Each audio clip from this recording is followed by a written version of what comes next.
السلام علیکم ورحمۃ اللہ وبرکاتہ۔ سرور کونین، ہم سب کے دلوں کے چین، اللہ کے آخری نبی حضرت محمد مصطفیٰ صلی اللہ تعالیٰ علیہ وآلہ وسلم تشریف فرماتے کہ آپ کے چہرے پر تبسم نمودار ہوا، یعنی آپ مسکرائے۔ پاس ہی حضرت سیدنا فاروق اعظم رضی اللہ تعالیٰ عنہ بھی بیٹھے تھے۔ آپ نے عرض کی کہ یا رسول اللہ، میرے ماں باپ آپ پر قربان، آپ نے کس وجہ سے تبسم فرمایا؟ سرکار صلی اللہ تعالیٰ علیہ وآلہ وسلم نے قیامت کے احوال ذکر کرتے ہوئے ارشاد فرمایا کہ میرے دو امتی اللہ کی بارگاہ میں دوزانوں گر پڑیں گے۔ ایک عرض کرے گا کہ یا اللہ، میرا اس سے انصاف دلا کیونکہ اس نے مجھ پر ظلم کیا تھا۔ اللہ تعالیٰ دعویٰ کرنے والے سے، یعنی جو مظلوم تھا، اس سے ارشاد فرمائے گا کہ تم اپنے بھائی کے ساتھ کیا سلوک کرو گے؟ اس کے پاس تو کوئی نیکی بھی نہیں۔ اس پر وہ مظلوم شخص عرض کرے گا تو پھر میرے گناہ اس کے ذمے ڈال دے۔ سرکار صلی اللہ تعالیٰ علیہ وآلہ وسلم یہ ارشاد فرمانے کے بعد رو پڑے، اور سرکار صلی اللہ تعالیٰ علیہ وآلہ وسلم نے ارشاد فرمایا کہ وہ دن بہت عظیم دن ہوگا۔ کیوں؟ کیونکہ اس وقت ہر ایک اس بات کا ضرورت مند ہوگا کہ اس کے گناہوں کا بوجھ ہلکا ہو۔ اس کے بعد سرکار صلی اللہ تعالیٰ علیہ وآلہ وسلم نے مزید ارشاد فرمایا کہ اللہ تعالیٰ اس مظلوم شخص سے فرمائے گا کہ تیرے سامنے کیا ہے؟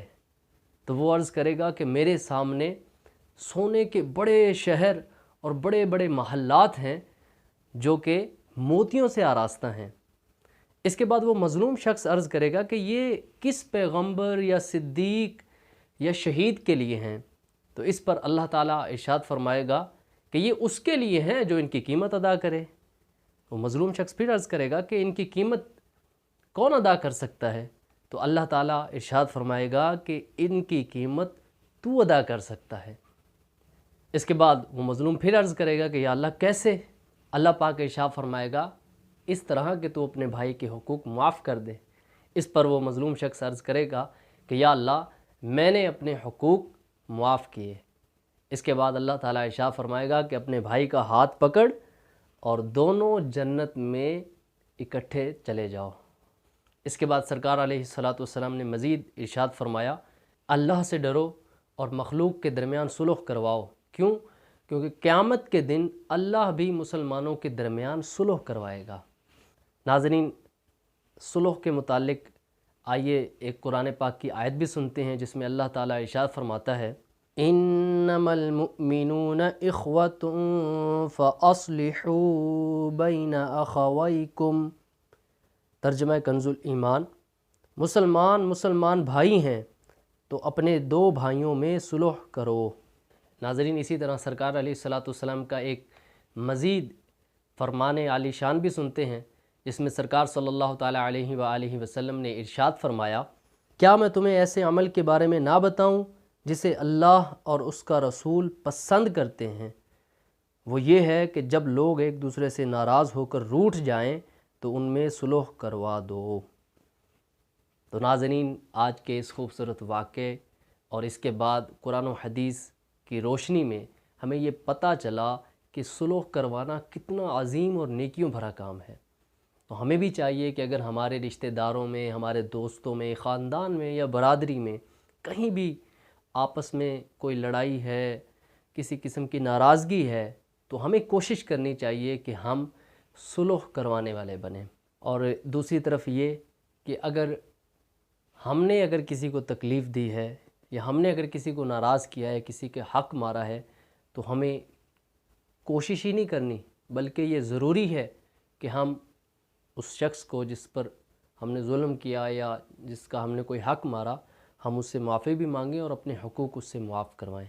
اور دوسری طرف یہ کہ اگر کوئی ہم پر ظلم کرے تو ہمیں چاہیے کہ ہم اللہ کی رضا کے لیے اسے معاف کر دیں، کیونکہ ابھی ہم نے اس واقعے میں بھی دیکھا کہ ایک مظلوم شخص نے جب اپنے دوسرے بھائی کو معاف کیا تو اللہ تعالیٰ نے اس کی برکت سے اسے بھی جنت میں بھیجا اور اپنی رحمت سے دوسرے شخص کو بھی جنت میں داخلہ عطا فرمایا۔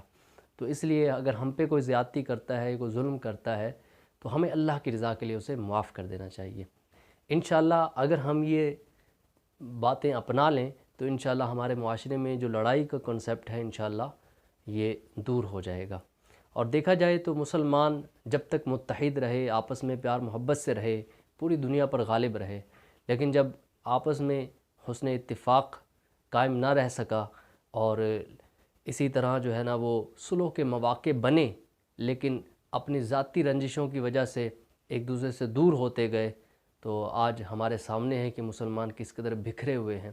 تو اس کا ایک ہی حل ہے، اگر ہم اسلام پر مکمل طریقے سے عمل کریں تو انشاءاللہ ہمیں پھر سے وہی تقویت مل سکتی ہے جس کی بدولت ہم پوری دنیا پر جو ہے نا اسلام کا پرچم لہرا سکتے ہیں۔ تو اس لیے آج کا پیغام یہی ہے کہ اگر کوئی ناراض ہیں تو ان کو ملانے کی کوشش کریں، اور اگر ہم سے کوئی ناراض ہے تو ہمیں چاہیے کہ ہم اس کو بھی منائیں اور اللہ کی رضا کے لیے ہم اپنے حقوق بھی معاف کر دیں۔ ناظرین، چینل کو سبسکرائب کر دیں، ویڈیو کو ہو سکے تو لائک کریں، اور اس کے علاوہ ایک واقعہ اور سبق کی ایک پوری پلے لسٹ یہاں پر موجود ہے، آپ یہاں دیکھ سکتے ہیں۔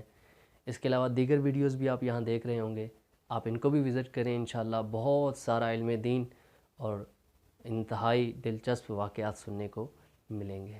السلام علیکم ورحمۃ اللہ وبرکاتہ۔